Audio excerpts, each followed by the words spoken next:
Саяхны нэг дүүлэнээс болж Ким Сүүхён, Ким Сэрүүн хоёрын нэр холбогдож нилээд шүүгэлж байна шүү дээ. Анх Ким Сүүхёныг буруутгасан нэг лайв дамжуулалт цацагдсан ч хэрэг нь намжаагүй. Харин дараа нь өөр нэг лайваар урд нь Ким Сэрүүний цогтуу жолоо барьсан осол хүртэл дахин сөхөгдөөд эхэлсэн.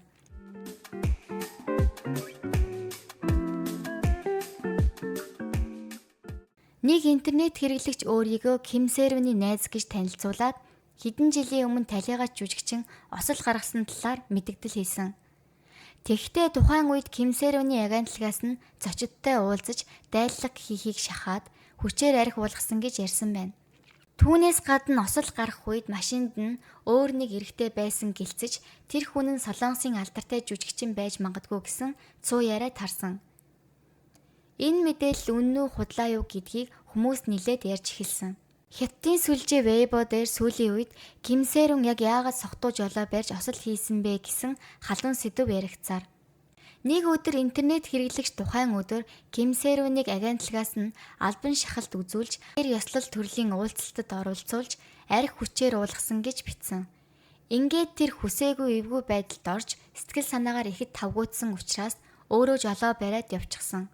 Гэвч согтууруулах ундаа хэрэгэлсэн дээр нь түгшүүртэй байдланд давхцаад жолоо барьж явахдаа цахилгаан шон мөргсөн гэж тайлбарлсан. Тухайн нийтлэлд ослын үеэр машинд хамт байсан эрэгтэйч мөн согтуу байжээ. Гэтэл ослын дараа Ким Сэрүүнийг хүмүүс шүмжилж байх үед хамт явсан тэр залуугийн талаарх мэдээлэл нууцлагдаж хэвлэлээрч огт гараагүй гэсэн байна. Зарим хүн үүнийг магадгүй тэр эрэгтэй нь Ким Сүүхён байсан байж таарна. Тиймээс агентлаг нь Ким Сүүхёны карьерийг хамгаалахын тулд бүх бурууг Ким Сэрүү тогсон байж болзошгүй гэж таамаглаж байгаа. Гэхдээ өчигдөр бас нэг шууд лайв хийсний дараа Хятадын нэг влогер ослын үед машинд хамт байсан хүн нь алдартай жүжигчин Чо Хёнуг гэд нэрийг нь зарласан. Тэгээд шууд л олонний анхаарал тийшээ хандсан. Чо Хёнуг, Ким Сэрүү хоёр хоёулаа Ким Сүүхёнтой нэг агентлаг буюу голд медалист харьяалагддаг. Тухайн үед Чо Хёнуг компани онцгой дэмжлэгийг авч байсан тул компани нь зорчигчдын суудалд явж байсан гэдгийг нууцлахыг маш ихээр чармаасан байх магадaltaй. Тэгээд л Ким Сэрүү бүхнийг үрж хамаг хариуцлагыг өөртөө хүлээсэн гэж хүмүүс яриад байна. Энэ мэдээлэл Хятадын интернет хэрэглэгчдийн дунд асар их маргаан дэгдээж байгаа ч яг өнөөдрийн байдлаар Чо Хёнугийн талаас албан ёсны тайлбар огт алга цагдаа нарч гэсэн тэр ослтой холбоотой гэж баталсан юм байхгүй. Тиймээс яг баттай биш зүгээр л яриа цуурхал төдий мэдээлэл байх магадaltaй.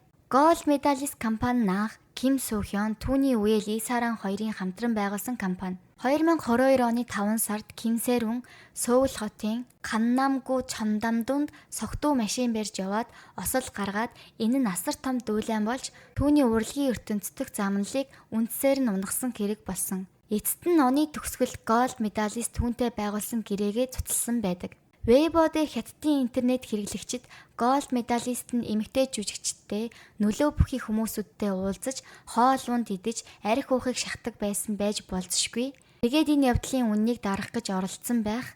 Ким Сэрүүг зүгээр л золиос болгосон байна гэж таамаглаж, буруутгаж байна. Тэд хэлэхдээ компани нь ослын үеэр машинд хамт явсан согтуу залууг хамгаалахын тулд Ким Сэрүүнд бүх бурууг тогсон гэж үзэж байгаа юм.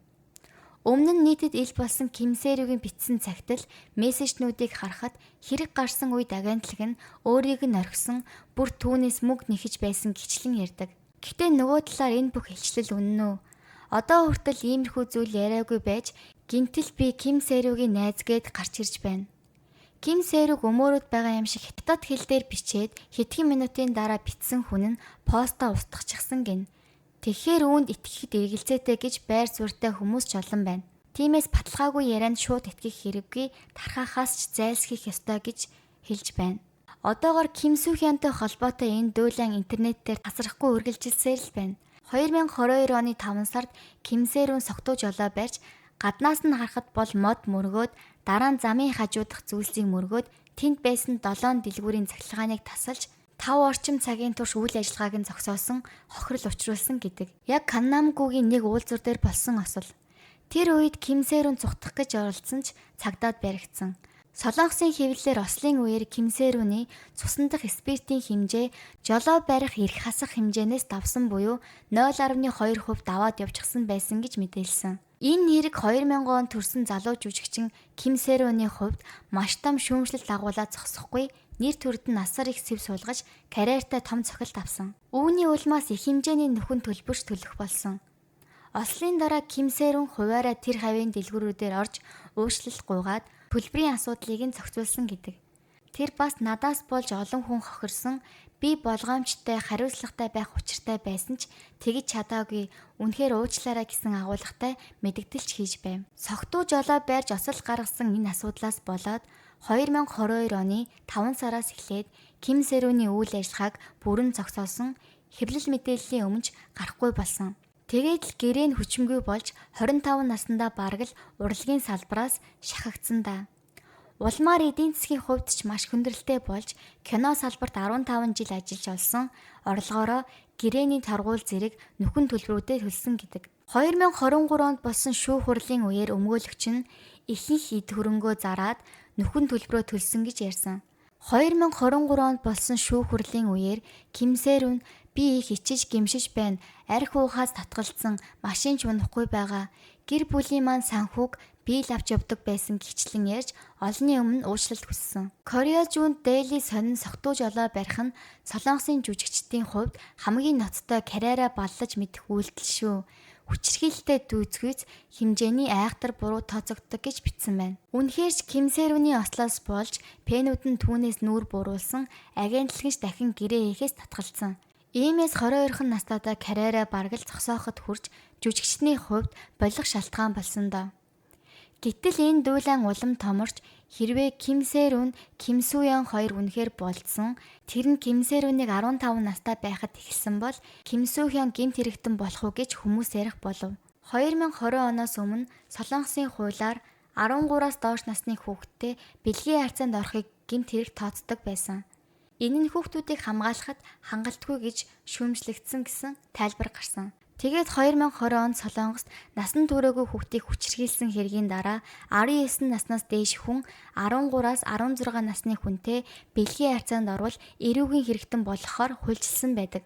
Тэгэхээр хэрэв Ким Сэ-рүн 16 нас хүрээгүй байхад Ким Су-ён бэлгийн харьцаанд орсон нотлогдвол шинэ хуулиар эрүүгийн хэрэг татагдах боломжтой. Гэхдээ тухайн үйл явдал яг хэдэн онд болсон, тухайн үеийн хууль эрх зүйн орчин ямраар үйлчилж байсныг харгалзаж байж л шийдэгдэнэ. Ил болсон мэдээлэлээр бол Ким Сэ-рүн, Ким Су-ён хоёр 2014 онд болцож байсан гэсэн яриа бий. Хэрвээ тэр үед буюу 2020 оны 5 сарын 19-нээс өмнө бэлгийн харьцаанд орсон бол тухайн үеийн хуульд бол хүчирхийлэлд орохгүй гэж зарим хүн хэлж байна. Тийм Weibo-д яг нотлох баримт байхгүй шүү дээ. Ким Су-ён хууль ёсоор бэлгийн гэмт хэрэг татагдах магадлал бага гэсэн сэтгэл нэлээд харагдсан. Өмнө нь Ким Сэ-рүн өөрийн гэр бүлийн байдал тиймд сайнгүй, ганц бие ээжийн хүүхэд гэдгээ дурдсан байдаг. Ээж нь Сөүл их сургуулийн онд сурлагтан байсан ч залуухан насандаа жирэмслээд улмаар төгсөлт, ажил олдох тал дээр бэрхшээлтэй тулсан гэсэн. Нөхрөөсөө салсны дараа 3 охиноо ганцаараа тэжээх амар биш, улмаар сэтгэл гутрал орж муу зуршилтай болоход хүрсэн гэдэг. Энэ нь Ким Сэ-рүнд нөлөөлж багаасаа сэтгэл санааны дарамттай ээж нь намайг хорлол яах вэ гэсэн сэтгэл түгшин амьдардаг байсан гэсэн яриа бий. Гэр бүлийн санхүүгийн бэрхшээлээс болж Ким Сэ-рүн 9 наснда анх кинонд тоглож багаасаа олонний танил болсон. Ер нь бусад хүүхдийн жүжигчдийн адил Ким Сэ-рүн үнэхээр багаасаа л хэвлэл мэдээлэл олонний нүдэнд дор өсөж шахалт, дарамт их мэдэрч явсан гэдэг. Бүр 40 градусын халуунд зураг авалтад оролцдог, 2 дүүгээ тэжээх үүрэгтэйгээд амаргүй. Сургууль дээрээ гадуурхал, дээрлэхэл төртдөг гэж Солонгосын нэвтрүүлгээр ярьж байсан. Сургуулийн ханан талбай дээр Ким Сэ-рүг доромжилсан үг элдвийн бичээс дүүрэн байдаг байсан гинлээ. Өөрөө жүжигчин хүн болохоор гадаад төрөх, жүжиглэлт гэх мэт асуудлаар шүүмжлүүлж үзэн ядагдах нь түүнд гүн айдас төгшүүрийг бий болгосон гэсэн. Ямартай ч одоогоор энэ хэрэг хэрхэн өрнөхийг хүмүүс сонирхож байна. Энэ асуудал интернет орчинд тун халуун сэдв хэвээр л байгаа.